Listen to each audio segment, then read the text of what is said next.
God bless America. Hello, everybody. I am the Talk Radio Protege. Welcome back to the Protege program for the second video of today. Excuse the vertical recording. The banners on either side of this webpage end up being really big if I hold it sideways. This article needs to be mandatory reading for people that are trying to talk about the campus rape tribunals, the campus sexual assault things. This is exquisite. It's extremely long, so I'm not going to be reading the whole thing to you word for word. But I will be linking this one in the video because I want you to be able to go and find it easily. I want you to be able to go and read this. Again, it's very long. You're going to have to do the whole thing on your own time. But I do want to hit on some of the highlights in this one. This article is all about the rape tribunal training that goes on campuses. As you'll recall, earlier this year, Betsy DeVos discontinued the two Title IX regulations that had been handed down by the Obama Department of Education. One regulation remains in effect, as this story talks about, but as a result of those regulations, campuses have taken on the role of basically police officers and justice departments across the country by investigating, holding a trial of, and issuing judgments upon students that have committed sexual assault or rape or something else like this on college campuses. This story goes into great detail, in some instances quite wordy detail, of the way that these college campuses are training their tribunal members to handle these cases. It's funny, I've scrolled past this example of one such tribunal case. One tribunal member told or said of this case that she wasn't going to attempt to judge the accuser's behavior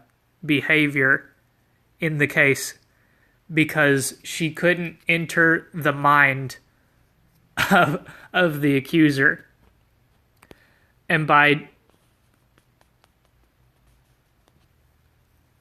as this U.S. District Judge states, when you're going to make a judgment about the accused, you absolutely have to make a judgment about the accuser.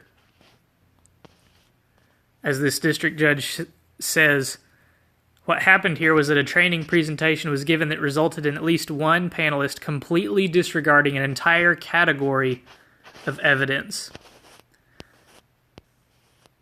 And what I want to get into, I'm going to skip past some of the setup and get to some of what they describe of the training regimens.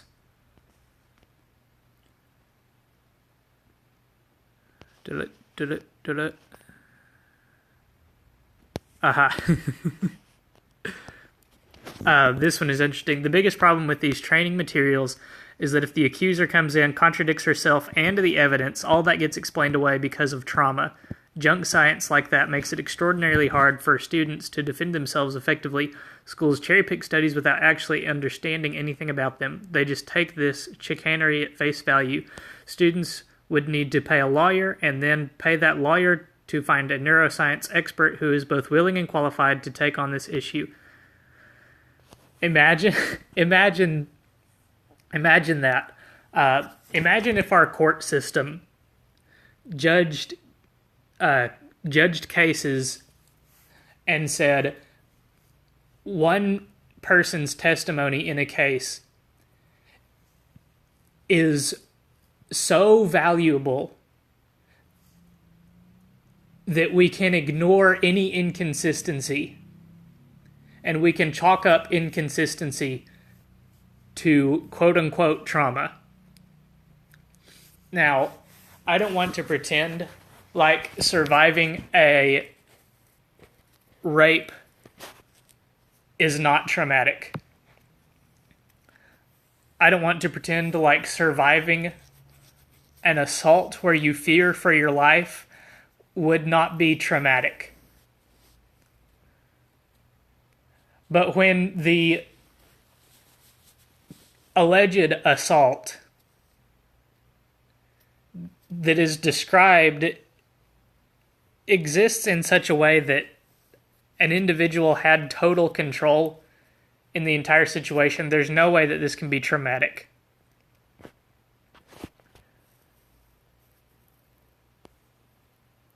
Training that instructs these panelists in such a way as one of these trainings that they talk about here.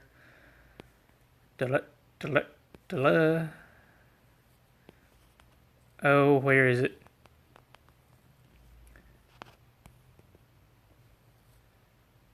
The systematic bias in training materials extends to essentially mandating educators shield accusers from exculpatory evidence, which means no cross-examination allowed, which means that if you find out that the accuser's character may not be perfect, you're not allowed to confront them with that, because you might quote-unquote re-victimize the victim. I mean, it's absurd to me. You can definitely tell that there is feminist, sexist bias in training like this.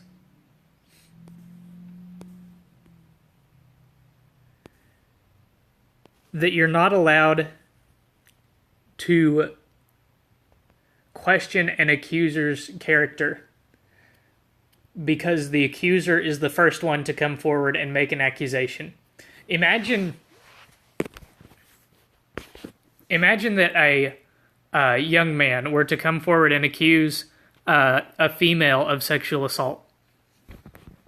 And the judge said, well, the man obviously suffered a traumatic experience, so I couldn't afford to accuse him of not having a pure character. Imagine the screeching that would come from feminist harpies over something like this.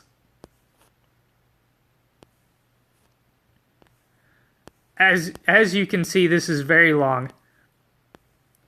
And as I've said, it would take way too much time. It would take way too long to read this whole thing. I strongly encourage you to go and read this. It's from the Weekly Standard. The headline is Why Campus Rape Tribunals Hand Down So Many Guilty Verdicts. It's very informative, very insightful. Thank you so much for watching this video. I hope that you enjoyed it, and I hope that you'll come back and watch more. Leave a like and subscribe. Hit the bell for notifications so that you don't miss a single video. Until next time, good night, and God bless.